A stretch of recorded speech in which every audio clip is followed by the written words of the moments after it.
he runs. So more than 20 years ago, center.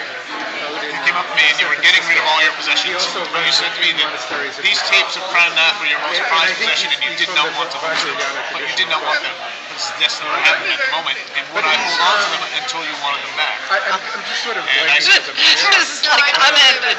so 20 years ago, this happened, and I've had them for 20 years. And when I knew you were coming into town, I was like, where are they? I knew exactly where they were, because they had always been in one spot. I mean, how many? Oh, you have. You hadn't moved. No, they've been in the same spot for 18 years. Oh, so. I took them out and I brought them down, and I was like, to give them to you, and you were like, what's in this, a frog? Like a science experiment. I think you should open it up and find out. Lamb kebab? I think you'll enjoy this. And there you go. I was, and then as soon as I saw my writing, it like I had to clog through like a two brain waves, and I wrote the Now, Prananath's quantum mechanics is moved forward in time back to you. Oh, thank you.